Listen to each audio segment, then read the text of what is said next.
Hey kiddos, good to see you again. Today I'm going to show you how to make a more complicated book. Still, you only need a piece of paper or two or three or more. They can get really, really big. They're not really a traditional kind of book, so they're super creative and super fun. It's called a squash book. So 4th and 5th graders made this at the beginning of this school year, so hopefully for you guys this is a good refresher and hopefully you have fun with it.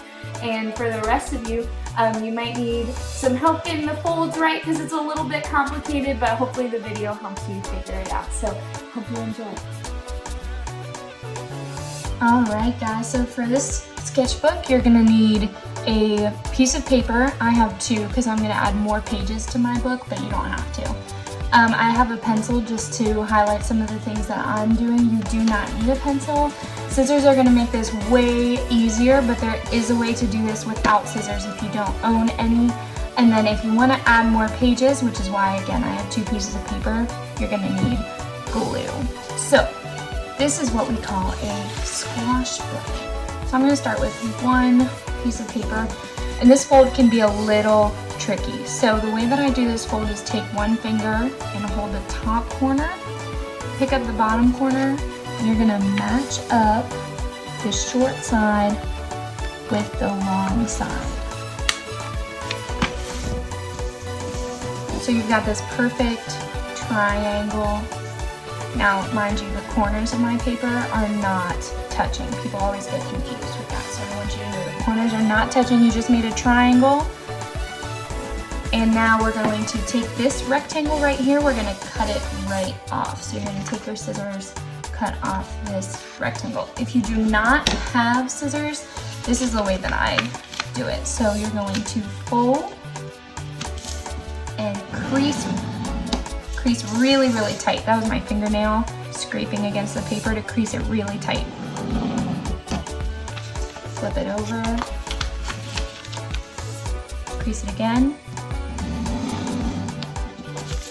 And now because I creased it so tightly, it'll rip in a pretty straight line. So here we go. All right, here we go. So now I have the triangle just by itself. The reason we did that is because we wanted to turn our paper into a square. So if you unfold it, it turns into a square. You'll see you have one fold line right here. So what I want to do is, because I folded it this way, I also want to fold it the opposite way, again against the same line. So let me show you what I'm talking about. Flip it over, the same fold line you have, just flip it against that fold line again. So you still only have one fold line, you just folded it back and forth. So this is the line right here if you can't see it. So I flipped it, it just flips this way and the other way. Okay, so I have one diagonal fold line. Now I'm going to want to get a fold line right here as well. So I'm going to take the top corner and bring it down to the other corner. So now I have this X. Next, I want to get a fold line up and down right here. So I'm going to fold it into a rectangle. Next, I want to get a fold line across this way. So I'm going to fold up. And we're going to fold it in a rectangle one more time. It doesn't matter which way. Now, if I hold my paper up this way and I push my hands together, you'll start to see it turn into this diamond. I'm going to push that diamond all the way in, grab, flatten it out. There we go. Okay, so now we call this our squash book because it kind of springs up and down, up and down. Okay, so that is our first squash book.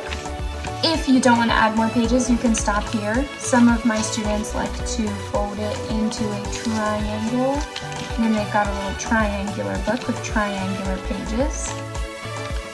okay?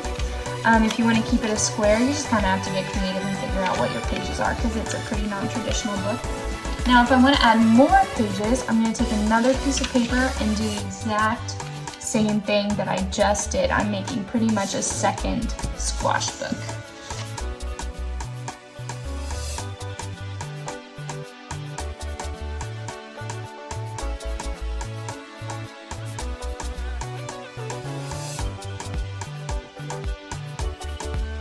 Alright, so now I have two squash books. How do we connect them?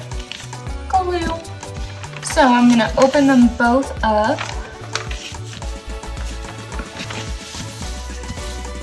And you'll see that your squash book has like 4 different diamonds, 4 different little diamonds inside of the big diamond. What we're going to do is take one of these little diamonds and we're going to glue it right on top of one of the little diamonds on our other piece of paper. So here is one of the diamonds. The diamond's just made of the full lines. So I'm going to use blue paper so that you can see the white glue against it. I actually recommend using white paper so that when you color on it, all of your colors will show up just like you want them to. But this will just help me show you what I'm doing. So in art class we always say dot, dot, not a lot, so we're just going to do little dots of glue. Okay, so now I'm going to put one diamond on top of this diamond right here. Perfect. Oh, whoops. Okay, see, when you use too much glue it doesn't dry right away, so your paper can still sit. Okay, fantastic. So there we go. One side, the other side. Now how do we fold it back together? This part is a little bit tricky. The way that I always do this is I'm going to take these 2 corners, lift them up, touch each other, bring it down, touch the middle of the blue paper, go from behind, squish this down. Okay? Now I'm going to flip the whole thing over, pick up these 2 sides, make the corners touch, push it down towards the top, take my hand, push from behind, lay it down. So now we have a bigger squash book. Okay, so if you want to keep going and keep adding more pages, you can add them the same way by gluing the little diamonds to another little diamond.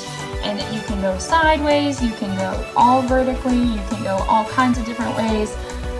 Folding it does get more and more tricky as you keep on going, but it is possible. We have made really, really giant ones in art class, so I'm going to show you how to add one more. So take another piece of paper, do the exact same thing.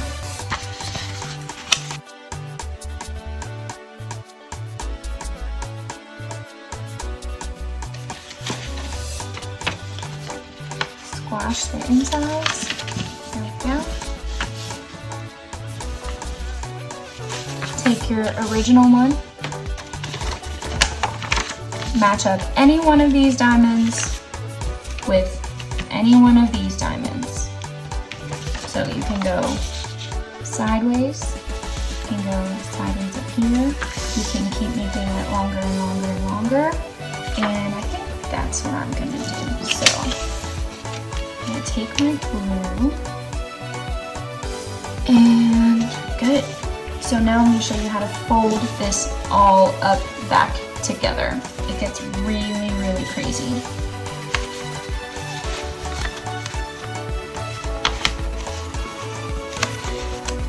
Okay, match them, bring them down to the front. Push from behind. Now flip the whole thing over. Do the same thing with your next piece of paper. Two middle corners, match them up. push from behind, lay it down, flip the whole thing over, take your two corners on the side, match them up, push them down, push from behind, and there we go, an even bigger squash book.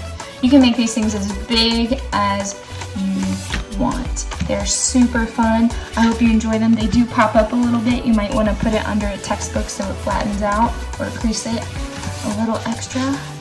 It's okay if it's not perfect. All right, and there's your squash book. Have fun. Alright guys, so that's how you make a squash book. Send me pictures of your squash book. Show me how big you got them. Use our hashtag #MakeArtEveryday. Post it on social media. Send it to me through Twitter. Send it to me through email. I'm really looking forward to hearing from you guys. And remember, check out the website for our Make Art Everyday challenge this month. And stay safe, stay healthy. I love you guys. I miss you guys. Have a great day.